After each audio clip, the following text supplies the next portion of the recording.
daan ng katahimikan at kariwasaan, nakatira ang isang magiting na hari at ang kanyang napakagandang may bahay, ang Reyna. Nakatakdang magsilang ang inang Reyna ng isang malusog, mabait at magandang sanggol na babae. Kay gandang panahon ng taglamig. Panahon ng pagbuhos ng busilak ng niebe. Sana'y maging kasing puti ng niebe ang ating magiging anak.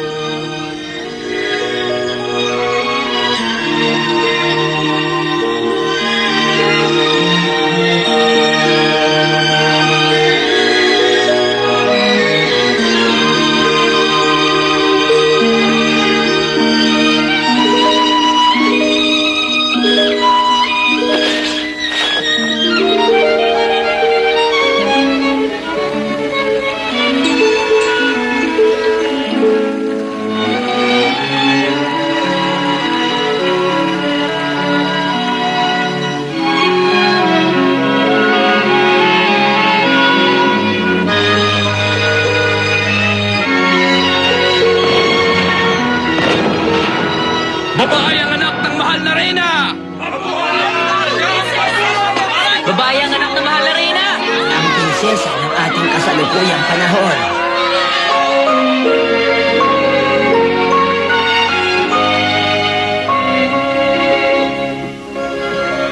Pagmasdan mo siya, kasing puti ng lilak, kasing busilak ng niebe.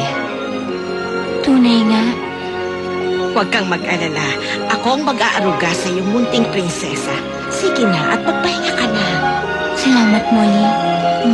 Dahil sa taglay na kaputian ng sanggol, pinangalanan siyang Snow White. Lumaking matatag at kahali-hali na ang bata dahil sa pag-aaruga ng mapagmahal niyang mga magulang. Bakit? Halika dito! Milky! Bakit? Si Milky ang pusa at si Packet ang aso. Ito ang regalo kay Snow White ng kanyang mga magulang sa ika-4 na pagdiriwang ng kanyang kaarawan. Dahil buligid ka, kasya ka sa bulsa, ang tawag ko sa'yo si Packet. At dahil naman ikaw mahilig sa gatas, itatawag ko sa'yo si Milky. At ikaw naman, alaga kong kalapate, ang itatawag ko sa'yo si Coco.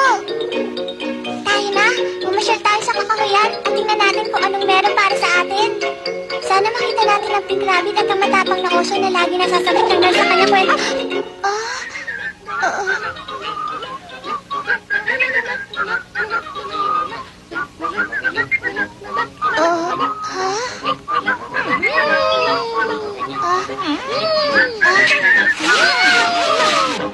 Prinsesa! Prinsesa Snow White!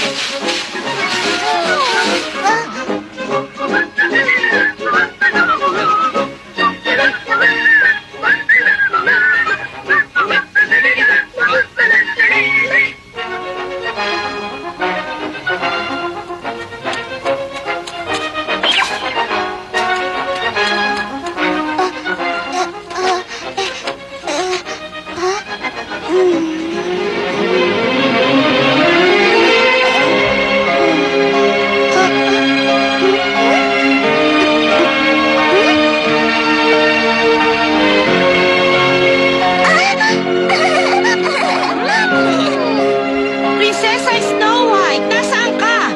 Mahal na prinsesa. Binibini Molly, may nakita ako mga duwende. Ipabalita ko ito sa aking inang Reyna. Mahal na prinsesa, hintay! Hintay!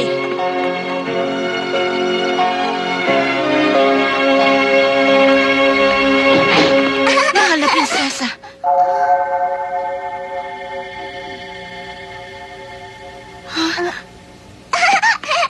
Mahal na prinsesa, sandali lang. Hindi na nanumbalik ang lakas ng katawan ng mahal na Reyna Rosebud simula pa nung isilang si Snow White.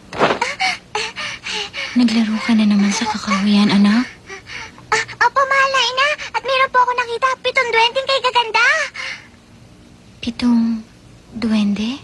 Opo, mahal na ina. Bibilang po ako. 1, 2, 3. 3! Nais mang kitang yakapin dito sa aking dibdib. Snow White, kailangan na magpahinga ng iyong mahal na ina.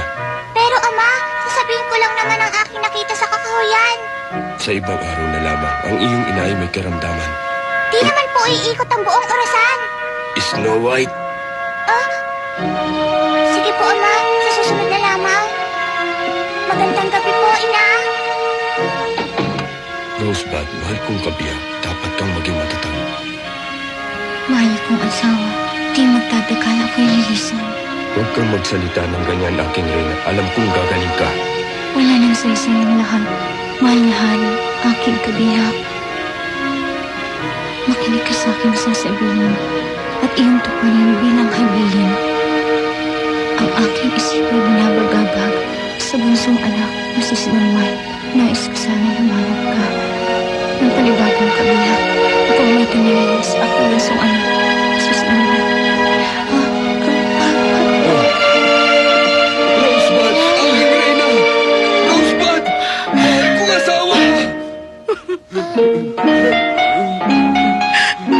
Bakit po binibining Molly? Walang Snow White. Walang anuman. Mahal na Reyna! Ilang araw pa ang nakalipas.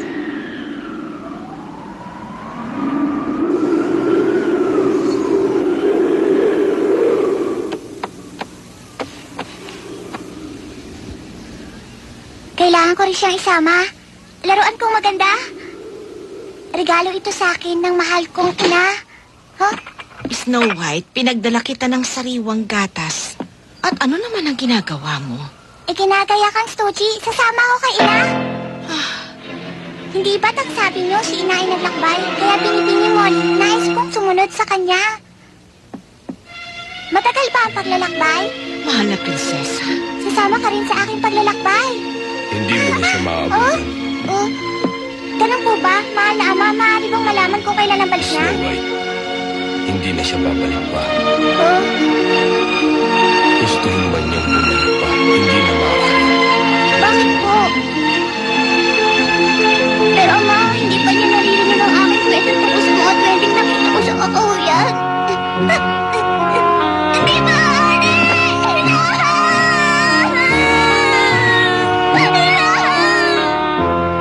Ngunit mahal na hari, patawarin ako sa aking sasabihin. Ngunit ang huling habilin ng mahal na Reyna ay hindi nangangahulugang basta na lamang kayo mag-aasawa. Ang pag-aasawang tinuran ay pag-aasawa sa kauri ng inyong dangal. Ang kariang walang reyna ay tungkol sa kalagitang walang mga tala.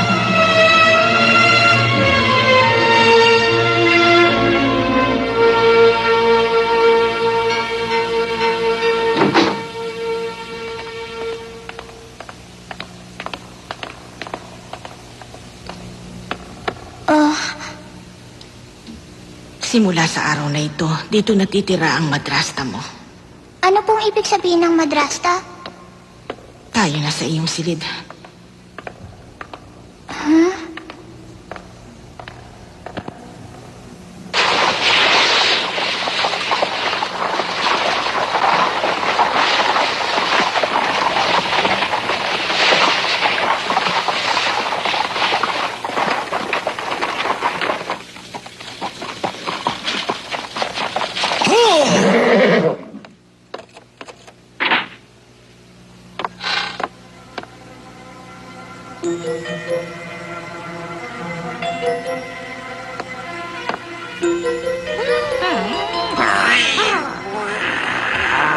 Milky, bakit?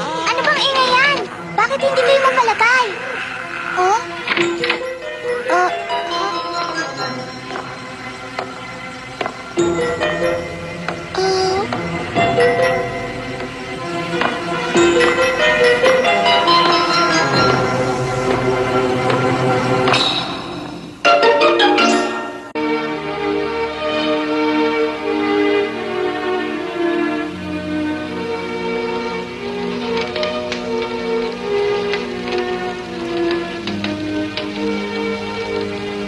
Doon mo yan isabit.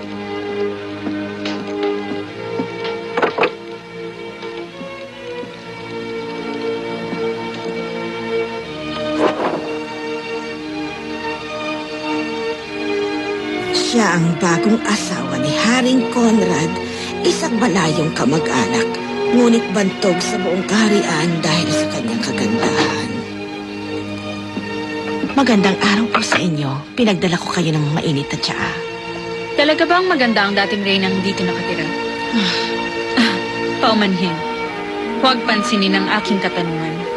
Ni hindi mo na kailangan pang sagutin.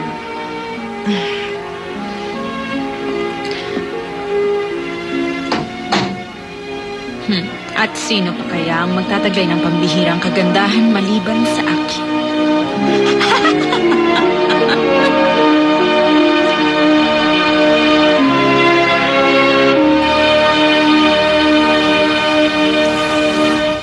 Snow White, anak.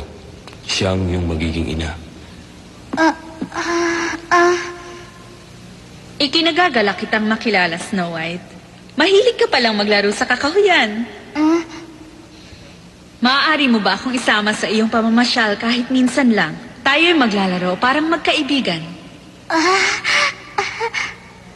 Kung ganon, isasama mo ako?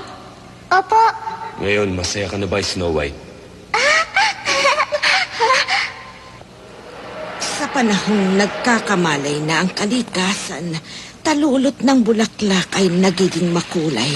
Sumapit na rin sa wakas ang pagdiriwang si Snow White, 12 taong gulang.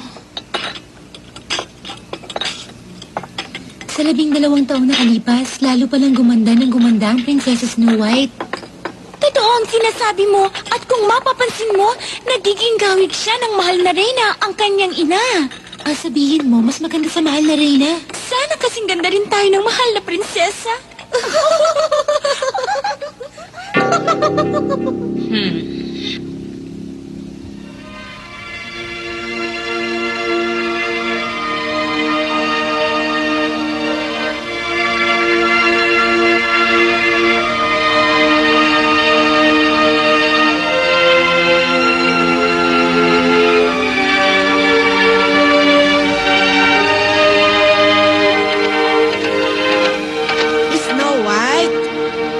Snow White, nakita ko na rin sa wakas ang pinahahanap mo sa akin. Maraming salamat, Binibining Molly. Ito ang itatali ko sa mga bulaklak na ligaw upang mapalapit ako sa kalikasan. Bagay na bagay para sa pagdiriwang ng iyong kaarawan. Malaking kagalakan para sa araw na ito. Parang kayo ang may kaarawan sa araw na ito, Binibining Molly. Ang mabuti pa, mahal na prinsesa. Bumalik na tayo sa kastilyo at isuot mo ang bagong vestido. Binibining Molly, kayo talaga?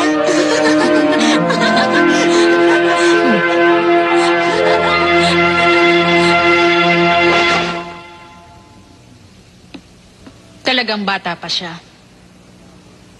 Mas maganda pa rin ako sa kanya. Ano sa palagay niyo, Binibining Molly? Sa taglay ninyong kagandahan, kahit anong damit papagayan. Ngunit isang damit lamang ang dapat kong isuot para sa pagtitipon. Hindi ko maaaring isuot ang lahat ng yan.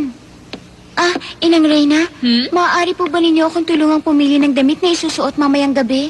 Isang malaking karangalan. Subukan mo ito.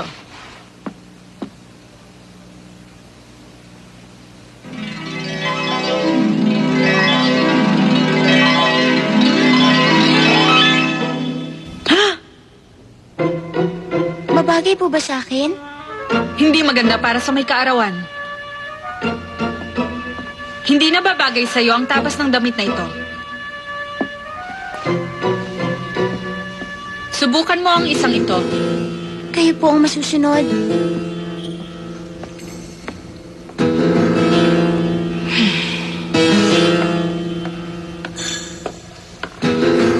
Mahal na Reyna, magandang araw, kamahalan.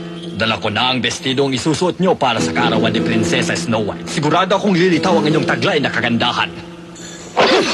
Hindi ko gusto ang kulay. Hindi yan babagay sa akin. Mumurahing tela ang ginamit mo. Hindi ko gustong makita ang anino mo.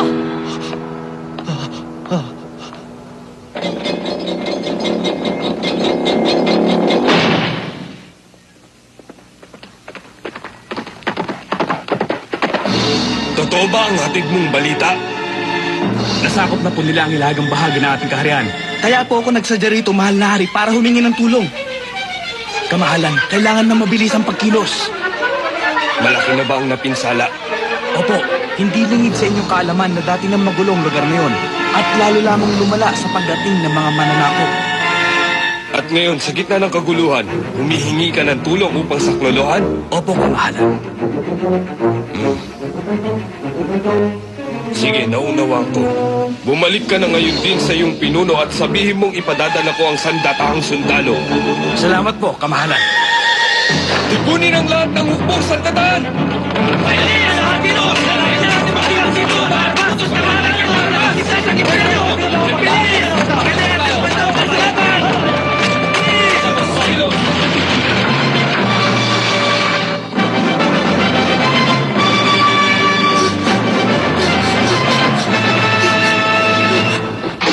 Ama kong hari, Taliwas sa kagandaang asal ang pumasok ang basta na lamang. Patawad, kamahalan. Akin po ang kasalanan. Mahal na prinsesa. pupunta kayo sa digmaan, mahal kong ama.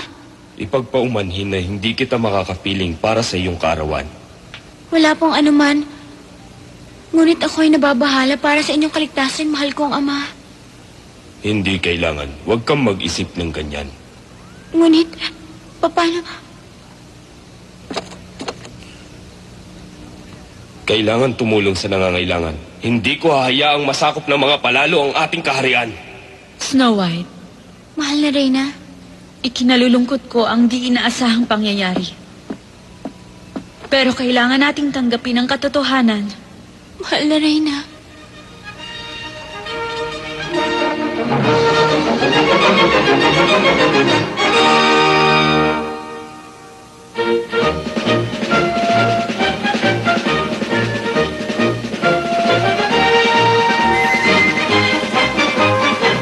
Huwag mag-alala. Babalik ako sa lalong madaling panahon. Pagpalain ka, mahal kong asawa. Hanggang sa muli nating pagkikita. Sulong! Sulong, mga sundalo! Yeah!